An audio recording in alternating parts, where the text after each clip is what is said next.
Welcome to Take It from the Iron Woman. My name is Susanne Müller, your host and the Iron Woman. This podcast is about empowering yourself and others to make real changes in the world. You will hear from everyday, smart, sophisticated, hip people like you and me. Not everybody has to be an Iron Woman to impress the world. Together, we will learn from the sports and business leaders how you can become a more successful person as an entrepreneur or a leader. It's one step at a time, one day at a time. Take your steps now. Take your big steps now. Join me on this journey to success. Take it from the Iron Woman, we go to St. Louis, and we have a special guest.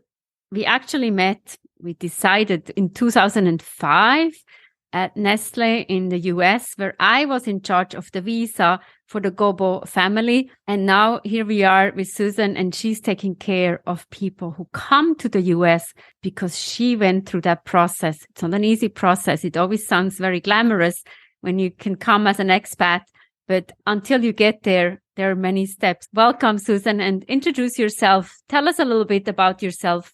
Where do you come from and where are you today? Okay, first of all, thank you, Suzanne, for inviting me to be here today to share my story and having this conversation. It's very important to open the eyes of people who are not aware about this glamorous life of expat. I'm from Brazil and I came to the United States in 2005. With my family, following my husband, who was brought here by his company he was working for at that time. We came with our daughter. She was 5 years old at that time. It was a very exciting adventure, but a lot of challenges we had to face that I had no idea that I went through. I'm wondering, obviously, we always say a trailing spouse, and then we think you have this wonderful, glamorous life. You can go to lunches with others. But on the flip side, you're also alone in a new country and you have a 5-year-old. How did you integrate initially when you came? When I came, actually, we didn't come with this mindset to stay, to live here forever. Our plan, let's live abroad, have this experience. And I didn't speak any word in English. So it was zero. I would read, because of my previous job, articles in English, but speaking, it's another language. So I had to go to school. And so I was dropping my daughter at her school and going to my school and managing the house, learning by doing, because I didn't have guidance where to shop, where to go, or where to find the things you are used to have in your house, in your home, how to eat and everything. Everything was new, exciting for one side, but overwhelming from the other side. My daughter, she was 5, she didn't speak a language as well, so a word, and it was like, for me, for a mother, to leave your kid, your precious thing at school, and knowing that nobody's going to understand her and she's not going to understand anyone. I was always anxious. There was no cell phone. I drop her off and I go home and wait for her. Like every time the phone rings, it's my daughter. It was always in my mind what's going to happen, if she's okay or not.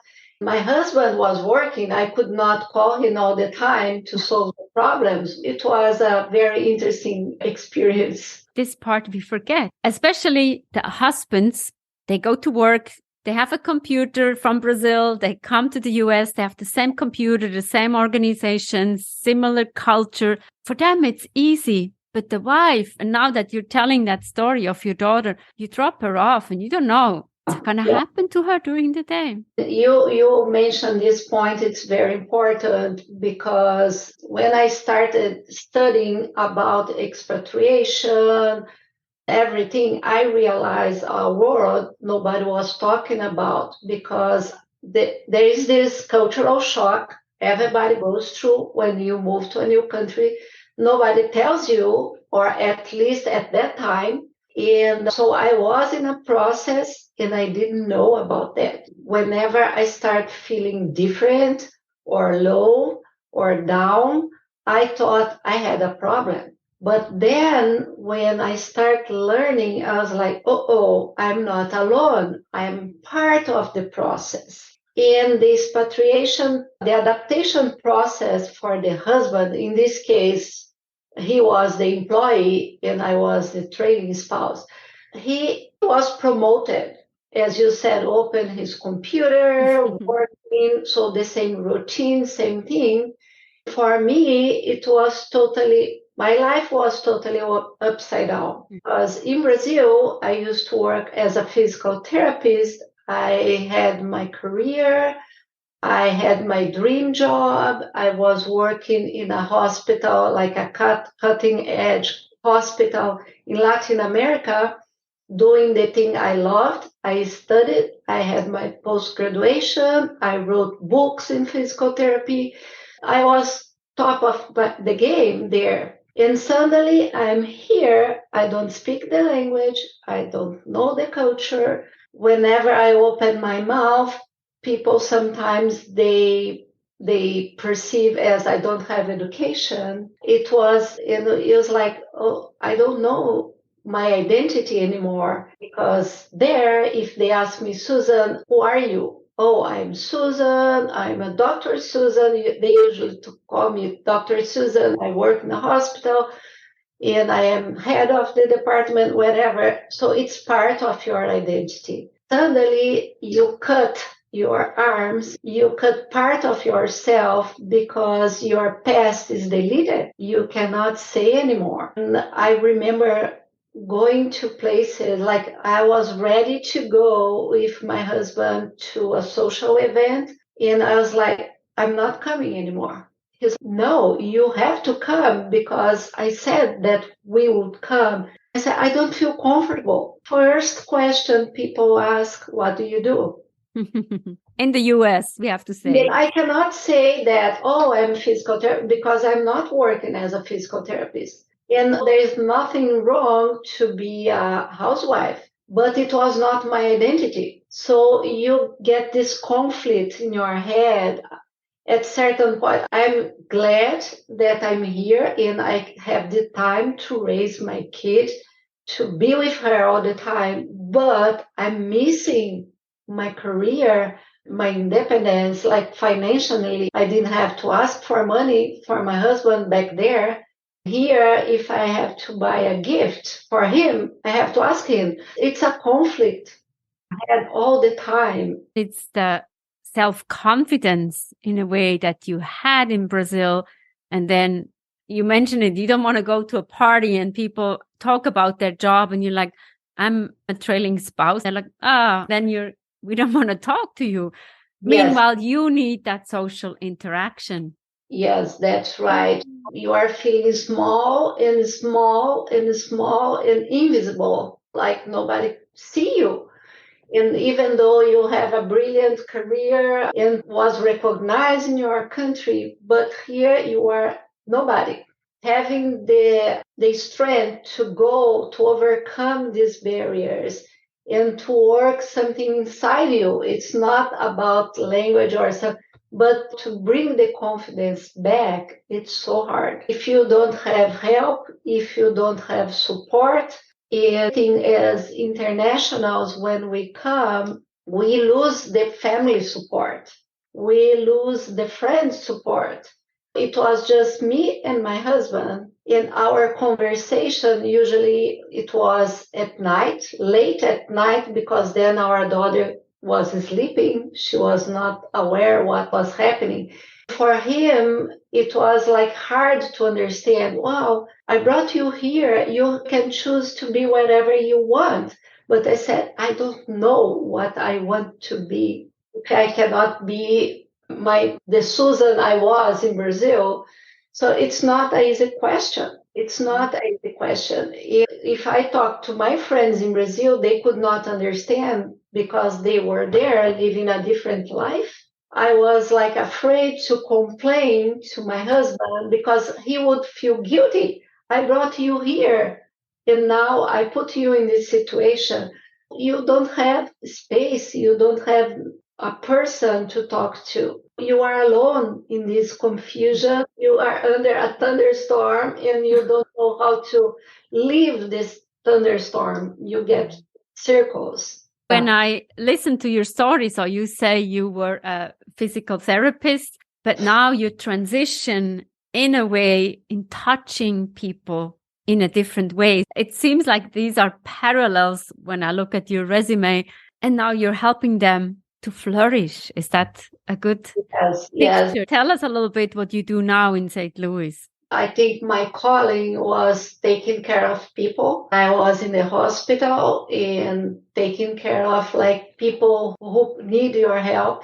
And here I keep touching people's lives in another way. And so being able to understand, being expat, being a newcomer to a new country, being able to understand the cultural shock, all this transition, I said, I have all this knowledge now for what?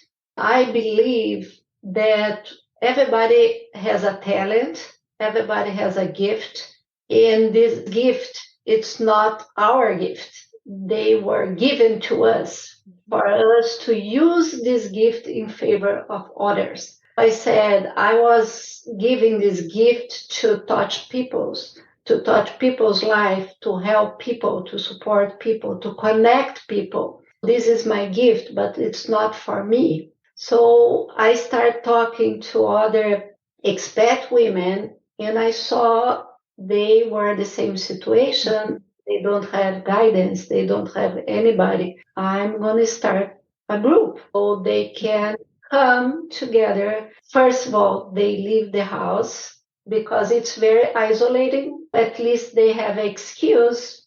They meet someone from their country or from the other countries in the same situation. They have people in our group. We have people from different levels of, how can I say, in their adaptation here. Suddenly I have a very fresh newcomer, but I have people who, like me, who have been here so many years. So I can give advice. No, don't do that, or do this, or be resilient, or something, so the person can keep going. Today, so this international group, it's called International Spouses Expat Women Group. We have now 770 women from 90 countries. This speaks by itself. I'm amazed. 700. This is amazing. Congratulations. And how do you meet? How does a meeting look like? We have different activities. When I start doing this event, I said, okay, let's go for a breakfast because they are trailing spouse and they don't have anything to do. I start doing breakfast, but I realized that sometimes people, they would cancel in the last minute.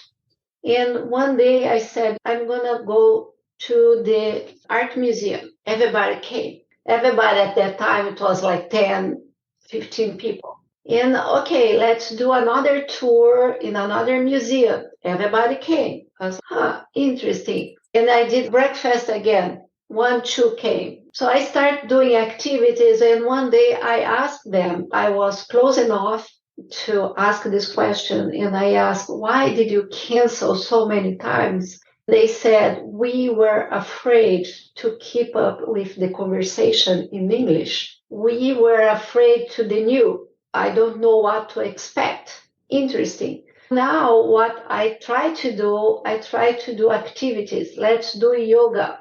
Let's do a cooking class. They come to the activity. If they don't want to speak, they can be there and be quiet. If they want to talk more, they have this safe space to talk. I have to have this feeling and understand where they are in the process, in the adaptation. They need some time to learn the language. or they are ready to the next step. They want to study, they want to have a job. I can understand. Then I ask them, I invite them for a coffee. I've worked with expats all my life, so I understand how hard it is, but I always worked with the people in the business. I never worked with the family. The person who stays at home is the glue of the family, and we forget that. Yes, Susan, you said something very important, being the glue and the power in the house. For Mauricio, he had peace of mind whenever he sees that I'm doing well. He can work with peace of mind in his productivity. I have met husbands who came to me and said, thank you, because I would come home and see my wife miserable, no friends, anything to do, no purpose in life. You helped her to have a volunteer job. She has a routine. She's excited. She feels she's doing something meaningful to the community. And he said, now I can be 100% at work because I have peace of mind. It means a lot. And not every story is a happy story. I have seen marriages that are being destroyed, or you get more united, or you can go to the opposite side. It's not about status, social status. Not everybody wants to start from the scratch. In my case, to be a physical therapist here, I had to go back and start from scratch. Now, you and I both, we have the American passport and you are the expert. This is a journey from Brazil to the US and being successful, but also helping others. Thank you so much. Welcome to the US, as they say. Yes. Thank you, Suzanne, for this opportunity. I really wish more women, international women here in our region, they know about our program, because then they can benefit from this program as well. I wish more women like myself could be in different parts of the world helping each other. That's my dream. Okay, it will come. We'll make the dreams come true. Thank you so much. What a cool conversation. What are you taking away? A trailing spouse. Life sounds always glamorous. Is it glamorous? Take it from the Iron Woman. We have episodes every Monday. Take advantage of getting to know people who do great work for their community and for others. And Take It from the Iron Woman is also the book, Global Business Coaching with Sports Parallels. Download it or get it in your local bookstore. Support local female-owned business. Thank you for your support, and we'll see you next time. Bye-bye.